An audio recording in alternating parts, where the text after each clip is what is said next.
Everyone, it's Amanda with My Life, My Way. We are going to do a live pregnancy test today. So I am 11 days past our 5-day transfer, if anybody is wondering what that sort of like weird abbreviation is. I don't usually have to put them in because we've always done like IUI or time of intercourse, so it's just how many days past ovulation. But IVF is a little bit different. So we're going to get this started and then we'll talk for a few minutes. Regular stick. Just a clear blue. Alright, let's see how this goes. I have this phone position funny. Hold on, we're going to get this one for a little bit. Here we go. Now I can actually see you guys talk to me. Hi guys. Wow, there are 37 people following this already. Alright, so there's my brand new empty stick. Thanks everybody for all the good luck and the baby dust and all that kind of stuff. I can see it, I just can't react to it as fast as it's coming in. So hold on, let's dip this. I'm praying too.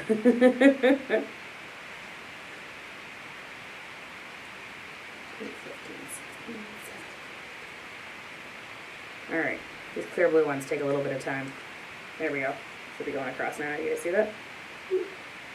Okay, so we're going to stick this there, and move that aside so we don't spill it by accident. So that's not going to be lovely for anybody.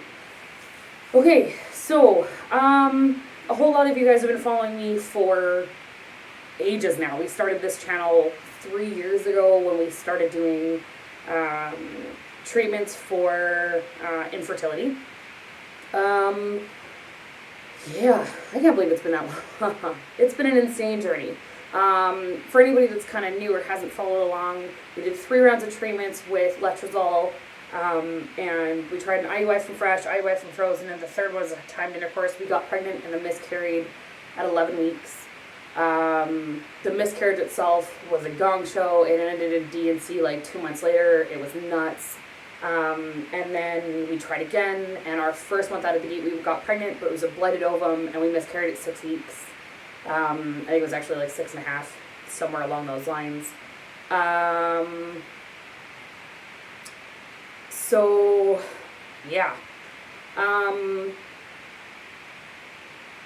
Since that second miscarriage, we did 10 rounds of medication and timed intercourse, and it's a heck of a journey for us. Like, my husband works 4.5 hours out of town. He's almost never home when we're ovulating, which means I have to like pack up me, pack up the dog. We drive 4.5 hours when we're getting kind of close to ovulation time. We hang out in his hotel for a couple of days, and then we come back. It's good times. Something like that. At least I get to see him mid-tour, so that's kind of nice.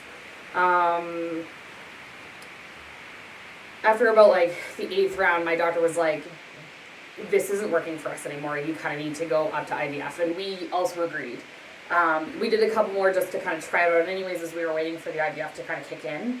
And then we went to Prague for IVF. We live in Canada, but in Canada it's about $10,000 to $15,000 to do IVF here. To do IVF in Prague was about $5,000. So an amazingly huge difference in price.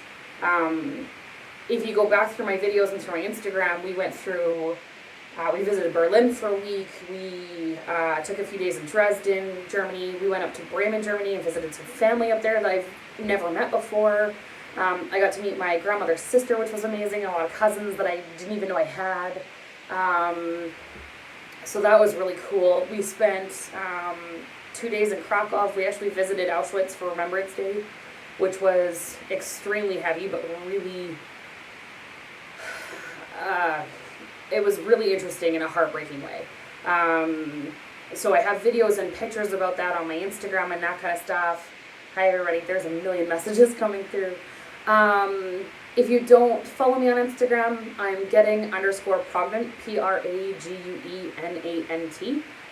And that's where all those pictures and lots of that information came through. And yeah, it was an amazing trip. And we figure all things said, so the IUI, the flights, the IVF, the flights, our hotels, our train rides, everything else, it only came to like $17,000. So $2,000 more than IVF could have cost me right here and going nowhere but my own house and like Netflixing and chilling, just hanging out. Since we did the IVF, So on the 7th is when they put the babies back in. There's 2 little end babies. I have pictures on my Instagram, and there was a picture when we did the video, and for the life of me, I don't know where anything is since we got home. It's all over the place. I'm super jet lagged. I have had some issues with some nausea, but some issues with the vertigo and that kind of stuff, which I also had the first time I was pregnant, but I've also had vertigo issues and nausea associated with that for ages that hadn't had anything to do with the pregnancy, so I don't know if that counts. Other than that, I feel pretty good. Like, I haven't had any issues other than jet lagged. I am extremely tired. But it took us 20 hours to get home, which was nuts. They made us check our carry-on bag, which was packed full of glass and not packed very well because we planned on carrying it on the plane. And they're like, well, it's 3 pounds too heavy or something, so they wouldn't let us take it on, and they made us put it underneath the plane, and we figured, like, all the glasses were going to be broken.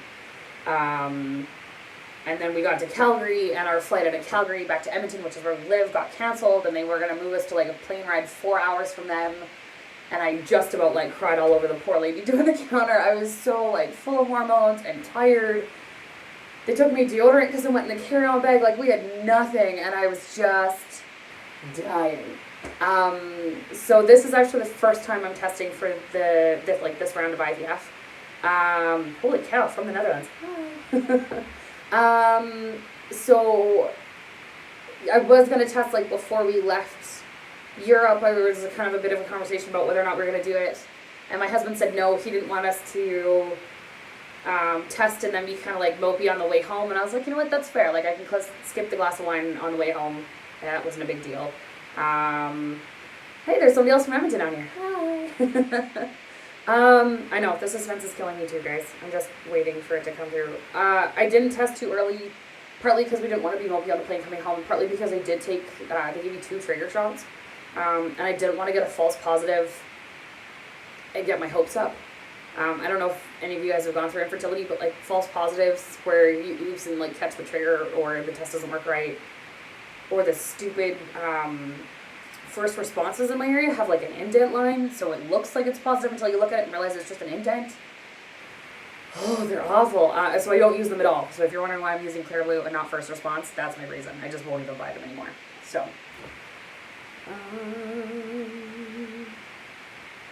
yeah, I know. It sucks. The letdown is awful. Like, at least I'm still pregnant until proven otherwise, right? They gave me, like, a little box of pregnancy tests, which got super squished in the plane right on the fence on the way home. But that's what dates they wanted me to test for. It's probably reversed on your guys' site, but they didn't want me to test till November 21st. So I am testing early for them, but it's long enough that the trigger should definitely be out of my system. So, you guys ready? I don't know if I'm ready for this. I'm going to show you guys first. I don't even want to look. Can you see that? Can you see any of that? I don't know if you can see it yet. And that is a definite and rock solid negative. Absolutely negative. I'm sorry if it's fuzzy. But that is definitely solidly negative. And it should have been positive by now. Like, we're 11 days past a 5-day transfer. It should definitely be positive by now if either one of those had stuck. So, that really sucks. That's really unfortunate. I'm still going to test again because they don't want me coming off the drugs until November 23rd is when they want me to come off the medications if we get a negative again. So I will be trying again. If you guys want to follow along, hopefully I'll be less tired. And then we were kind of talking about it. If it doesn't work, we were kind of thinking maybe we try one more time.